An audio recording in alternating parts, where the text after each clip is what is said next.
বন্ধুরা কেমন আছেন? নিশ্চয়ই ভালো আছেন। তো এবছর আমি ড্রাগনের ওপরে তেমন কোনো ভিডিও এখনও পর্যন্ত দিইনি, কারণ ড্রাগন হারভেস্টিং হওয়ার পরে যে পরিচর্যাগুলো থাকে পরের বছর অর্থাৎ পরের সিজনের জন্য, তো তার যে পরিচর্যা সেই পরিচর্যা আমি প্রত্যেক বছর দিয়ে থাকি। তো জানুয়ারি ফেব্রুয়ারি মাসে যে পরিচর্যা করেছি সেটা দেওয়া হয়ে ওঠেনি। জানুয়ারি মাসের শেষ একবার হাড় ফার্টিলাইজিং করেছিলাম, তার ফল দেখুন। এই যে বড় বড় 3 ফিট 4 ফিট এইগুলো এসে গেছে। এরপরে ফেব্রুয়ারির শেষের দিকে আর একবার করলাম ফার্টিলাইজিং, হাড় ফার্টিলাইজিং। ওর মধ্যে আছে মুরগির বীজটা বা মুরগি পোলট্রি লিটার যেটা, সেটা আছে, সিংকুচি আছে, ম্যাগনেসিয়াম আছে, ফসফেট আছে এবং আপনার পটাশ আছে, তার সঙ্গে ক্যালসিয়াম আছে। এইটা দিয়ে আমি মোটামুটি তৈরি করি। সেই খাবারটা দিয়েছিলাম, সেই খাবারে এই অবস্থা। তো এই যা গ্রোথ, তাতে এবছরের ফলনের খুব সম্ভাবনা আছে। যেমন মাটিটা এই দেখুন, দেখেছেন তো। আমার কিছু গাছ আমি কেটে দিয়েছিলাম, কিছু গাছ নষ্ট হয়ে গেছিলো পোকা বাসা করার ফলে। এইখানটাতে এই দেখুন স্ট্রাকচারটা কীভাবে গেছে। তো এই গাছটা এখানে আমি পুরোটাই কেটে দিয়েছিলাম। 3 দিকে 3টে গাছ আছে। এটা ইয়েলো, ইসরায়েলি ইয়েলো। তো এই অবস্থা, এবছর পুরো গাছ কেটে দেওয়ার পরেও এগুলো বেরিয়ে পড়েছে নিচের দিকে। এগুলো কেটে দিতে হবে, অনেক দিন কাটা হয়নি। তো প্রচুর ডাল কেটেছি। কেটে কেটে আপনি হায়রান হয়ে যাবেন। আর যদি না কাটেন তাহলে কিন্তু এরা সব খেয়ে নেবে গাছের খাবারগুলো। এই দেখুন গোড়া থেকে এইটা একটা জংলি গাছ, এইটা মাদার গাছ করে এর সঙ্গে আমি গ্রাফটিং করেছি। আপনার এই যে দেখুন গ্রাফটিং, এই গ্রাফটিং যে করেছি, এই গ্রাফটিংটা হচ্ছে পিঙ্ক রোজ গ্রাফটিং করেছিলাম। তো গ্রাফটিংয়ের একটা সুবিধা আছে, এটা যেহেতু জংলি প্রজাতি, এর শেকড় পচে না এবং এর ছত্রাকনাশক এই গাছটাতে খুব কম লাগে। আচ্ছা, এই দিকে এই দিকে আছে আপনার তাইওয়ান পিঙ্ক, দেখতে পাচ্ছেন লাস্ট ইয়ার কিছু ফল এসেছিল। এইবারে তাইওয়ান পিঙ্কে ভালো রকমের ফলনের আশা করছি। কারণ কি, এর গ্রোথ খুব ভালো হয়েছে গাছে। গাছ যত হেলদি হবে, ফ্রুটিং তত সুন্দর, তত ভালো ফল হবে। মা যত ভালো হবে, তার বাচ্চা যত ভালো হবে, এটাই স্বাভাবিক ব্যাপার। দেখুন আমাদের সুপুরি গাছে কেমন ফুল এসে গেছে সুন্দরভাবে। এই দেখুন সুপুরি বাগানের দিকে যে গাছগুলো আছে দেখুন, এর যে কুশিগুলো বা ডালগুলো বেরিয়েছিল ওপর দিকে উঠে আসে, এখন উইপিং হয়নি। কারণটা হচ্ছে ওপরে ছায়াযুক্ত বা কোনো আচ্ছাদন থাকলে কিংবা গাছ থাকলে সেদিকেই চারা গাছ উঠতে চেষ্টা করে। হ্যাঁ দেখুন গতবারের এখনও মাথা থেকে গেছে। এইটা কারণ হচ্ছে এইটা ইঁদুর খেয়ে নিয়েছিল, তারপরে আর এটাকে কাটা হয়নি। এই দেখুন এই ছোটো ছোটোগুলো, এগুলো অবশ্যই কাটবেন আপনারা। যেগুলো মাথার দিকে বেরোচ্ছে এগুলো অবশ্যই কেটে দেবেন, কারণ এগুলো রাখলে আপনার শুধু ওরা খাবার খেয়ে বেড়াবে। আর দেখুন এইগুলো যেগুলো গ্রোথ হচ্ছে না, গ্রোথ না হওয়া ডালগুলোকে একদমই রাখবেন না। এই গ্রোথ না হওয়া ডালগুলোর রেখে আপনার কোনো লাভ হবে না।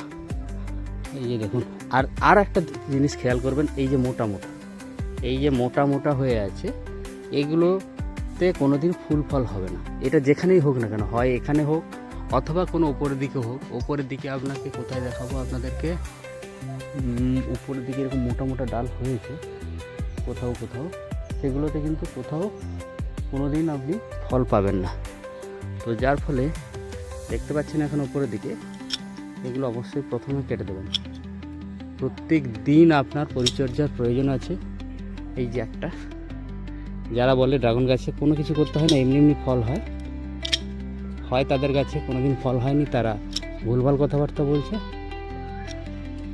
আদারওয়াইজ অন্য কিছু ব্যাপার আছে যেটা আমি বললাম না। অনেকে ব্যবসার জন্য বলে, চারা বিক্রির জন্য বলে। আমি চারা বিক্রির থেকে ফ্রিতে চারা বেশি দিই যারা বাড়িতে আসে। তো এরপরে আপনাদের নেক্সট মার্চ মাসের প্রথমেই একটা সার দেওয়া হবে, সেটা হচ্ছে পটাশ, লাল পটাশ আমি দিয়ে থাকি। এটা দেখুন, এটা এই খুঁটিতে কোনো স্ট্রাকচার নেই, এই খুঁটির মাথা থেকে এইভাবে করা হয়েছে যাতে এই ক্যানোপিটা এভাবে সাজানো যায়। কারণ একটা খুঁটিতে যদি আমি স্ট্রাকচার করি, সেই স্ট্রাকচারটা আজ নয় কাল 10 বছর পরে হলেও সেটা রাস্টেড হয়ে নষ্ট হয়ে যাবে। তাই এই খুঁটিগুলোতে কোনো স্ট্রাকচার নেই। দেখুন স্ট্রাকচারবিহীন কীভাবে ক্যানোপি তৈরি করা যায়, এটা সুন্দর হয়েছে। এই যে এটা সুন্দর হয়েছে, এর কোনো স্ট্রাকচার নেই, ঠিক আছে। তো স্ট্রাকচারবিহীন যদি আপনারা করতে পারেন খুব ভালো হবে। এটা বিদেশে চল আছে খুব,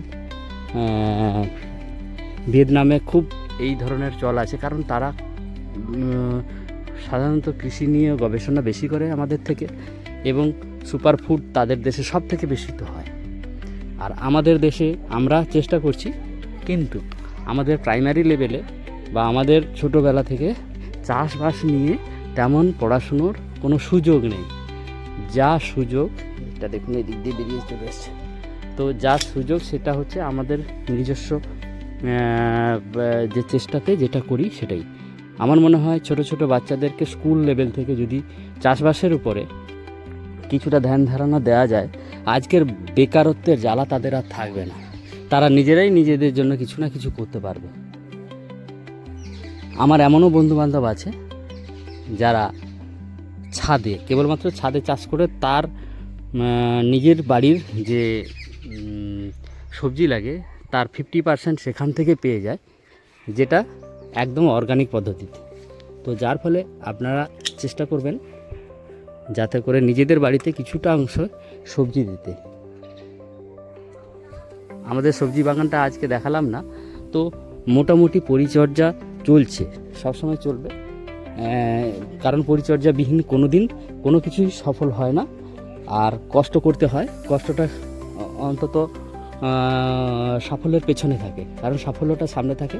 আর ব্যাকগ্রাউন্ডে পরিচালক যেমন থাকে, মেকআপ ম্যান যেমন থাকে, তো সংলাপ রচয়িতা যেমন থাকে, তেমনি এই সাফল্যের পেছনে যারা আছে তাদের প্রচুর পরিশ্রম আছে, প্রচুর বুদ্ধিমত্তা আছে।